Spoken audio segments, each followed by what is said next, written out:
Good morning. तो आज का जो टॉपिक है हम लोग आज समझेंगे भारत में पॉलिटिकल सिस्टम क्या है और पॉलिटिकल का क्या योगदान रहा है और पॉलिटिक्स में हमारे कौन सा सिस्टम चल रहा है, क्या चल रहा है। तो उसमें का एक टॉपिक है, बीए थर्ड सेमेस्टर का भी एक टॉपिक है। और ये कोलिशन, ये क्या है? कोलिशन, कोलिशन, कोलिशन क्या है? ये जिसे हम लोग हिंदी में गठबंधन भी कह सकते हैं। ठीक, गठबंधन, जिसे हम लोग गठबंधन भी कह सकते हैं। तो ये क्या चीज है? कोलिशन और गठबंधन। इसका मतलब क्या है? जिस कंट्री में एक से ज्यादा पार्टी मिल के एक साथ चुनाव लड़ती हैं या मिल के गवर्नमेंट चलाती हैं, एक साथ काम करती हैं, उसे हम लोग कोलिशन गवर्नमेंट कहेंगे। जिसमें गवर्नमेंट जो होती है, वहां की जो सरकार है, जो वहां की सरकार है, वो मोर देन वन पार्टी, ठीक, एक से अधिक पार्टियों से मिलकर बनी है और एक साथ काम कर रही है, उसे हम लोग कोलिशन गवर्नमेंट कहेंगे। मतलब वो एक वन से अधिक,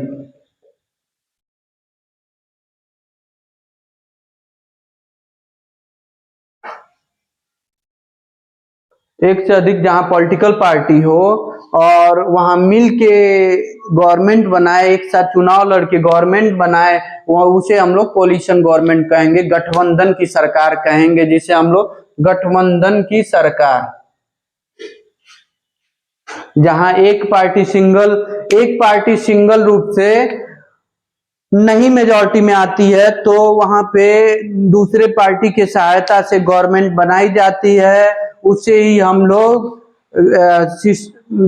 कोलिशन गवर्नमेंट कहेंगे या गठबंधन कहेंगे। कोलिशन का मतलब होता है government formed by two party या more than two political party work together is called coalition government. जो वहां की सरकार है वो एक से अधिक पार्टी के साथ चुनाव लड़ेगी, एक से अधिक पार्टी के साथ साथ मिलकर काम करेगी, एक से अधिक पार्टी की सहायता से वहां की सरकार बनी है, उसे ही हम लोग कोलिशन गवर्नमेंट या गठबंधन की सरकार कहते हैं।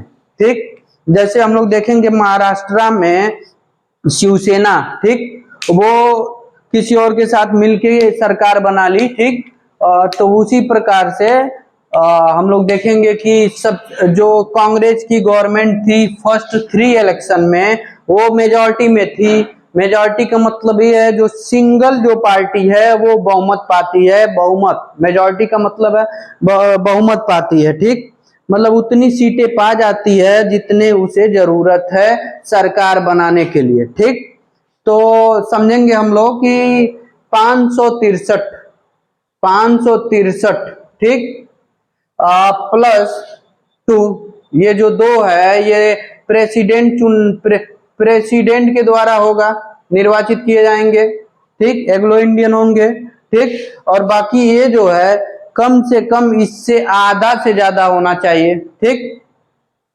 तो इसलिए हम लोग कहेंगे कि जो वहां की गवर्नमेंट होती है वो एक से अधिक पार्टी, आधा से ज्यादा, अगर इसका हम लोग आधा से आधा देखेंगे तो कम से कम होगा आपका 182, 282, 282 जो पा जाता है उसे हम लोग कहेंगे कि वो पार्टी मेजॉरिटी में आ गई। क्योंकि वो एक सीट अधिक होनी चाहिए। लोकसभा में सीट है 565, तो जो दो सीट है वो प्रेसिडेंट के द्वारा निर्वाचित किया जाएगा डायरेक्टली, ठीक। तो इसलिए इसका जो आधा भाग होगा वो डायरेक्ट तरीके से हमारे सेंट्रल मेंबर ऑफ किसी भी अगर पॉलिटिकल पार्टी के मेंबर अधिक मेजॉरिटी क्रॉस करते हैं या मेजॉरिटी पाते हैं तो वहां की गवर्नमेंट बनेगी मेजॉरिटी पार्टी की। अगर मान लीजिए वहां की गवर्नमेंट, जो वहां की सरकार, वहां की पॉलिटिकल पार्टी है, ठीक, वहां की जो राजनीतिक दल है,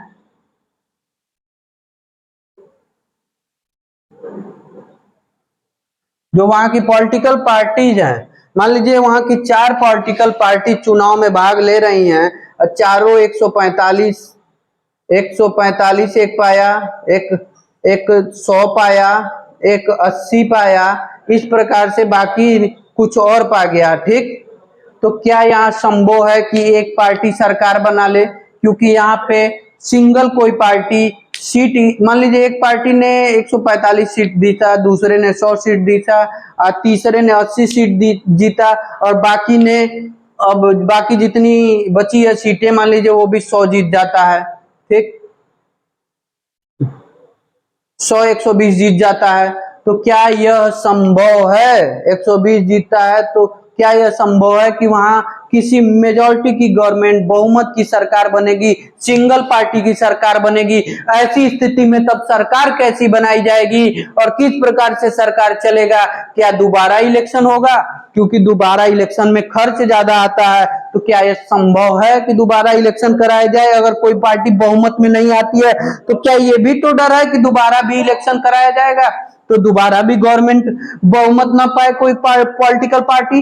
तो इस स्थिति में हम लोग क्या करेंगे जब कोई पॉलिटिकल पार्टी बहुमत नहीं पाती है, मेजॉरिटी क्रॉस नहीं करती है, जितने सीट चाहिए सरकार चलाने के लिए अगर उतने सीट नहीं कोई पार्टी पाती है, उतने सीट पे जीत नहीं पाती है कोई पॉलिटिकल पार्टी, तो उस स्थिति में हम लोग क्या करेंगे? तो उस स्थिति में हम लोग क्या करेंगे? मान लीजिए ये बीजेपी है, ठीक, बीजेपी है, ठीक, और ये मान लीजिए कि समाजवादी पार्टी है, ठीक, ये सपा है, ठीक, समाजवादी पार्टी, ठीक, एसपी है समाजवादी पार्टी जो उत्तर प्रदेश में है, ये कांग्रेस है, ठीक, ये कांग्रेस है, और ये मान लीजिए बीएसपी है, बीएसपी है, ठीक। तो हम लोग देखेंगे कि किस पार्टी को कैसे हम लोग, अब वहां की रणनीति क्या होगी, हम लोग देखेंगे कि कैसे वहां पे हम लोग मेजॉरिटी क्रॉस कर रहे हैं। तो ये तीनों मिला के भी ये मेजॉरिटी में नहीं आ सकते हैं, ठीक। कंडीशन अभी यहाँ पे सरकार बनाने के लिए कम से कम 282 चाहिए, और यहाँ पे जो यहाँ, हाँ, ये बना सकते हैं, अगर तीनों मिल जाए तो यहाँ पे सरकार बना सकते हैं, या तो ये तीनों मिल जाए एक साथ होके कोलिशन गठबंधन बना ले कि हम लोग एक साथ काम करेंगे, एक साथ अपने जो वर्क है वो भी डिस्ट्रीब्यूट किया जाएगा, अपने समझौता एग्रीमेंट करें कि हम मतलब अपने पावर डिस्ट्रीब्यूशन या मतलब कौन सा विभाग किसको दिया जाएगा, क्या मंत्री पद किस पार्टी के कितने होंगे, इस प्रकार की जो भी समझौता है, जो भी एग्रीमेंट है, एक दूसरे से बात करके, जो भी मांग है एक दूसरे पार्टी से मांग करके, ये तो शर्त है कि कोई भी 3 पार्टी आपस में मिलेंगी, यहाँ गवर्नमेंट बना लेगी, तो या तो बीजेपी 2 पार्टियों को मिला ले तब गवर्नमेंट बना लेती है, या कांग्रेस 2 पार्टी को मिला ले, इसमें से कोई 2 पार्टी को मिला लेगा, उसे ही हम लोग वहां वही सरकार बनाएगा, उसे हम लोग समझेंगे वहां की गठबंधन की सरकार है, वहां कोलिशन गवर्नमेंट है, एलियंस गवर्नमेंट है, जिसे हम लोग कोलिशन गवर्नमेंट गठबंधन की सरकार कहेंगे।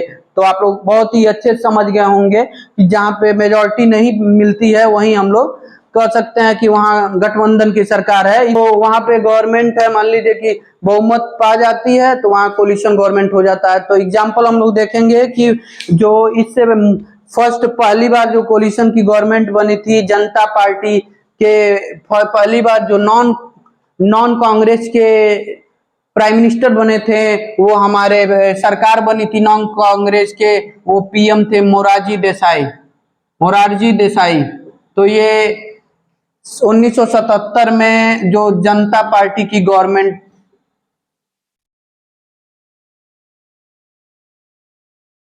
जनता पार्टी है शासन में आती है, और हम लोग लास्ट में, और लास्ट में हम लोग देखेंगे 2009 में यूपीए गवर्नमेंट में आती है, 2009 में पीएम बनते हैं डॉक्टर मनमोहन सिंह पीएम बनते हैं, जो यूपीए के साथ गठबंधन किए रहते हैं, यूपीए, यूनाइटेड प्रोविंशियल एलियंस। तो ये जो है यूपीए के साथ मनमोहन सिंह प्राइम मिनिस्टर बनते हैं, और 1989 के बाद पहली बार कोई मेजॉरिटी में आती है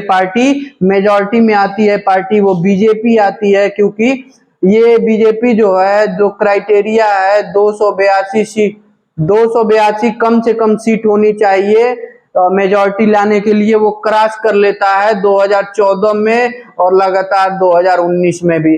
तो अब जो पार्टी चल रही है, वो गवर्नमेंट चल रही है, मेजॉरिटी पार्टी की गवर्नमेंट है, जिसे बीजेपी लीड कर रहा है, जिसके पीएम है नरेंद्र मोदी। तो माननीय नरेंद्र मोदी जी एक मेजॉरिटी पार्टी के, एक बहुमत पार्टी के लीडर हैं, और ये जो इसमें गठबंधन की जो गवर्नमेंट है, उसमें सारे लोग मिलके ये डिसाइड करते हैं किस पार्टी का या कौन सा नेता लीडर ऑफ सदन बनेगा, उस पार्टी का लीडर बनेगा, जिसे हम लोग प्रधानमंत्री कहेंगे। अब नेक्स्ट जो टॉपिक है हमारा आता है पॉलिटिकल पार्टीज। तो हम लोग नेक्स्ट वीडियो में हम लोग देखेंगे पॉलिटिकल पार्टी क्या है क्या नहीं है, और समझेंगे कि पॉलिटिकल पार्टी को कैसे समझते हैं और क्यों पॉलिटिकल पार्टी है, किस टाइप का पॉलिटिकल पार्टी हमारे भारत देश में है। और आशा करते हैं आप लोग इस टॉपिक को समझ गए होंगे, और ये चीजें समझने की जरूरत है क्या है, क्योंकि ये हमारे देश को समझेंगे तो सारी चीजें हमारे देश के अंतर्गत आती है। और हमारे देश में ये कोलिशन गवर्नमेंट का सिस्टम भी चलता है, इसलिए उस स्थिति में कोलिशन गवर्नमेंट लाया जाता है जिस स्थिति में कोई पार्टी मेजॉरिटी में नहीं आती है। Thank you.